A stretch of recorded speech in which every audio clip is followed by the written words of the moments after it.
Hi hello ಎಲ್ಲರಿಗೂ ನಮಸ್ಕಾರ. ನನ್ನ ಕಾಲ್ಪನಿಕ ಕಥಾಲೋಕ ಯೂಟ್ಯೂಬ್ ಚಾನಲ್ಗೆ ಸ್ವಾಗತ.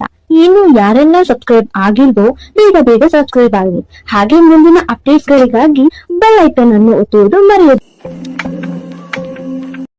ಅವಳನ್ನೇ ನೋಡ್ತಾ ನಿಂತಿದ್ದವನು ರಾತ್ರಿಯವಳು ಸಂತೋಷ್ ಜೊತೆಗೆ ಮಾತಾಡಿದ ಸಂಪೂರ್ಣ ಮಾತುಗಳನ್ನ ಕೇಳಿಸ್ಕೊಂಡಿದ್ದು ನೆನೆದ. ತನ್ನವಳು ತನಗಿಂತ ನೋವು ಅನುಭವಿಸ್ತಿರೋದು ಅರ್ಥವಾಯಿತು ಅವನಿಗೆ. ತಾನು ಮಾಡಿದ ತಪ್ಪು ಅರ್ಥವಾಗಿತ್ತು ಅವನಿಗೆ. ತಾನು ನೀಡಿದ ನೋವು ಅರ್ಥವಾಗಿತ್ತು ಅವನಿಗೆ. ಅವಳನ್ನು ಬಿಟ್ಟು ಅವನೀಗ ಎಲ್ಲಿಗೂ ಹೋಗುವುದಿಲ್ಲ. ಅವಳ ಮನವೊಲಿಸಿ ಮನೆಗೆ ಕರ್ಕೊಂಡು ಹೋಗೋದಷ್ಟೇ ಅವನ ಗುರಿ. ಅದಕ್ಕಾಗಿ ಆತ ಏನು ಬೇಕಾದರೂ ಮಾಡ್ತಾನೆ.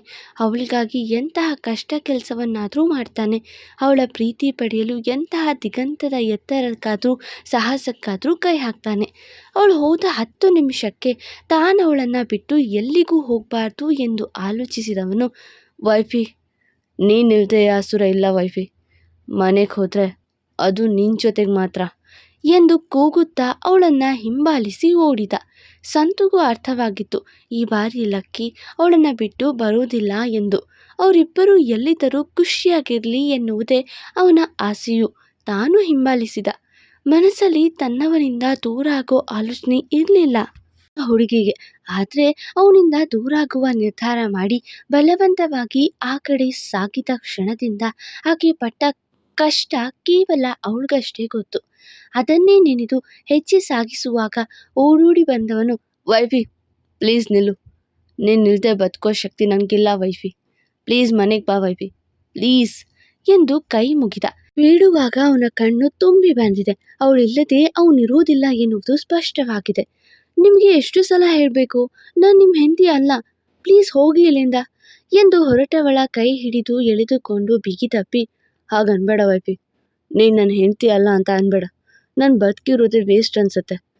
ಆಗಿದ್ದಾಗೋಯ್ತು ವೈಫಿ, ಪ್ಲೀಸ್ ನನ್ನ ಕ್ಷಮಿಸು ವೈಫಿ, ಮನೆಗೆ ಬಾ ಪ್ಲೀಸ್ ಎಂದು ಬೇಲಾಡ್ತಿದ್ದಾನೆ. ಆದರೆ ಕ್ಷಮಿಸುವ ಮನವಿದ್ರೂ ಆಕೆಗೆ ಆ ದಿನವಾದ ಘಟನೆಗೆ ಕ್ಷಮಿಸಬೇಕು ಅನ್ನಿಸ್ತಿಲ್ಲ ಹುಡುಗಿಗೆ. ನೋಡು, ನಾವು ಮೊದಲಿಂದ ಸಂಸಾರ ಶುರು ಮಾಡೋಣ. ಇದಚ್ಚೋದಿಲ್ರುವ ಚಾಪ್ಟರ್ ಮರ್ತು ಬಿಡೋಣ. ಬರೀ ನಿನ್ನ ಸುರ ನನ್ನ ವೈಫಿ ಅಷ್ಟೇ ಪ್ರಪಂಚ. ಓಕೆ ಪ್ಲೀಸ್ ನಡಿ ವೈಫಿ, ನಡಿ ಪ್ಲೀಸ್ ಎಂದು ಕೈ ಹಿಡಿದು ಮುನ್ನಡೆದಾಗ, ಬದುಕಿದ್ದೀನಿ ಅದಕ್ಕೆ ಕರ್ಕೊಂಡು ಹೋಗೋಕ್ಕೆ ಕೈ ಹಿಡ್ದಿದ್ಯಾ? ಒಂದು ವೇಳೆ ಅವತ್ತೇ ಸತ್ತೋಗಿದ್ದಿದ್ರೆ ನನ್ನ ಸಮಾಧಿನ ಕರ್ಕೊಂಡು ಹೋಗ್ತಿದ್ಯಾ ಎಂದು ಅರಚುತ್ತಾ ಕೈ ಹಿಂತೆಗೆದುಕೊಂಡು ಅಳು ಮೊಗದಲ್ಲಿ ಕೇಳಿದ್ಲು. ಹುಡುಗ ತಬ್ಬಿಬಾದ. ಹಾಗೆ ಒಂದು ಕ್ಷಣ ಅವಳನ್ನೇ ನೋಡ್ತಾ ನಿಂತು ಬಿಟ್ಟ. ಸಂತುಗೂ ಏನು ಗೊತ್ತಿಲ್ಲ, ಅರ್ಥವಾಗದೆ ನೋಡ್ತಾ ನಿಂತಿದ್ದಾನೆ. ಹೇಳು ಲಕ್ಕಿ, ಹೇಳು, ಸತ್ತಿದ್ರೆ ಏನು ಮಾಡ್ತಿದ್ದೆ ಎಂದು ಮತ್ತೊಮ್ಮೆ ಕೇಳ್ತಾ ಹತ್ರ ಬಂದಾಗ, ಆ ಥರ ಮಾತಾಡಬೇಡ ವೈಫಿ ಎಂದ. ಧ್ವನಿಯಲ್ಲಿ ತೀರಾ ಏರಿಳಿತವಿತ್ತು.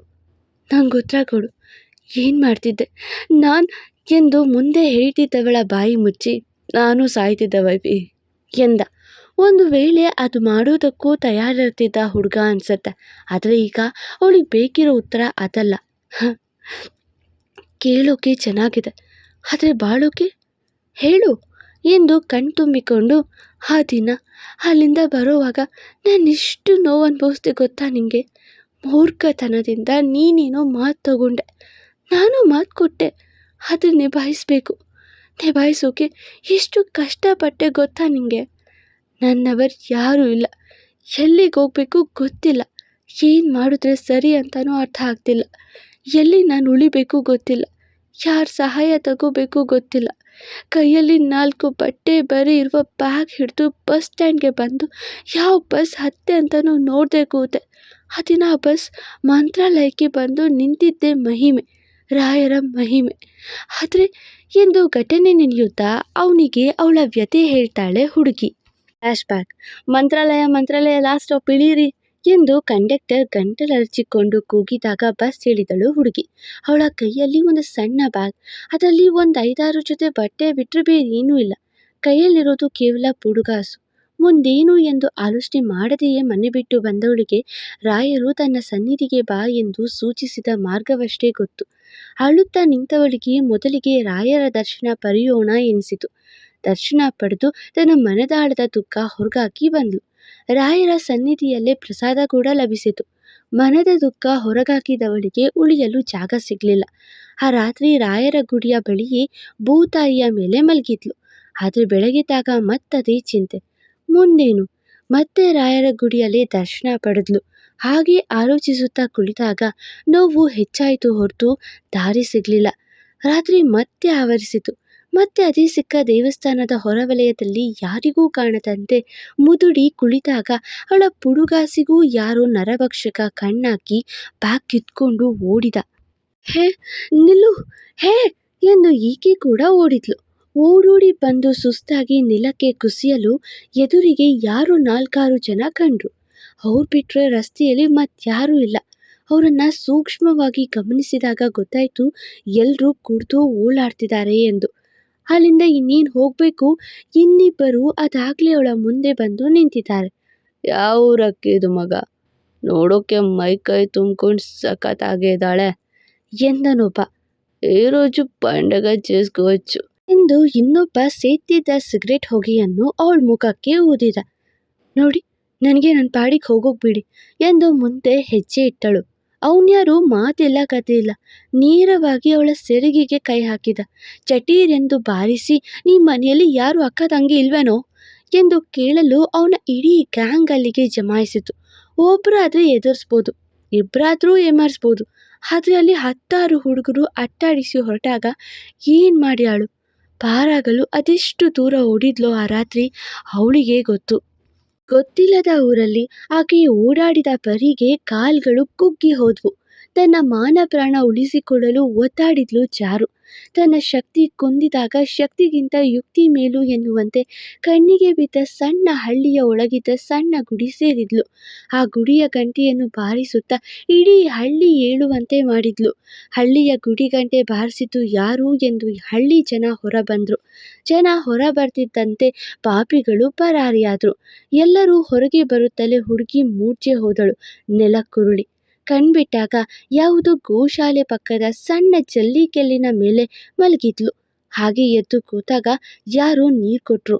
ಯಾರೆಂದು ನೋಡಲು ಯಾರೋ ತಿಳಿ ನಗು ನೀಡುತ್ತಾ ಬಿಳಿ ಅಂಗಿ ಬಿಳಿ ಪಂಚೆ ತೊಟ್ಟಿದ್ದ ಸಾಧಾರಣ ವ್ಯಕ್ತಿ ಕಂಡ್ಲು. ಊರಿನ ಜನ ಸುತ್ತ ಆವರಿಸಿದ್ರು.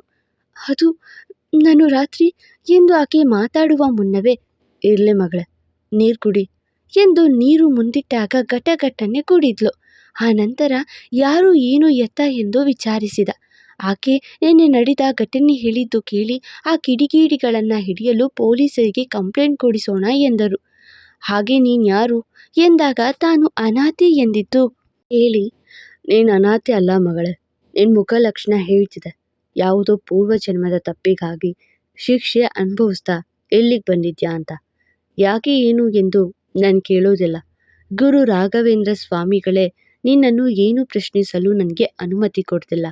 ನಿನಗೆ ಸಮಯ ಬಂದಾಗ ವಿಚಾರ ಹೇಳುವಂತೆ, ಅಲ್ಲಿಯವರೆಗೂ ಇಲ್ಲೇ ಉಳ್ಕೋಬಹುದು ಎಂದು ರಾಯರ ರೀತಿಯಲ್ಲೇ ಬಂದು ಉಳಿಯಲು ಸಣ್ಣ ಮನೆ ಮಾಡಲು ಒಂದು ಕೆಲಸ ಕೊಟ್ಟರು.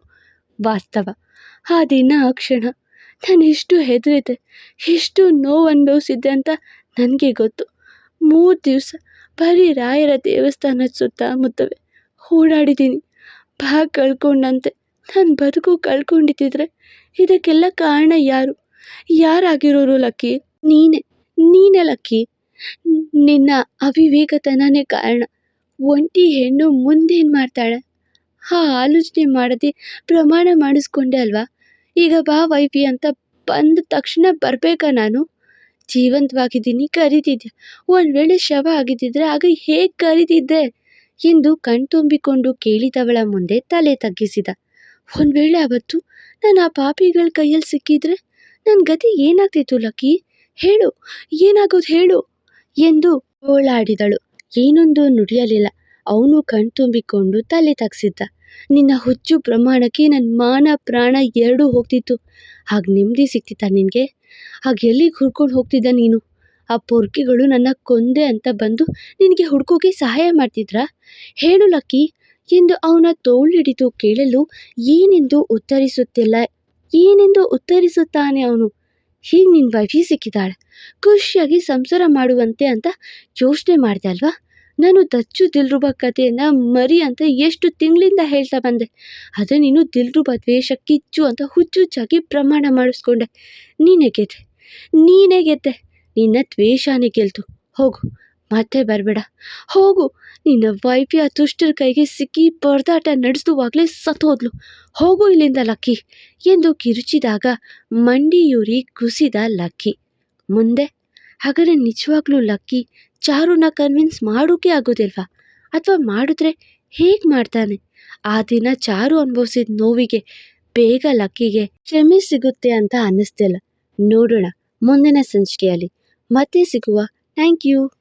ಫಾಲೋ ಮಾಡಿ ಕಾಲ್ಪನಿಕ ಕಥಾಲೋಕ. ಮತ್ತೆ ಸಿಗುವ.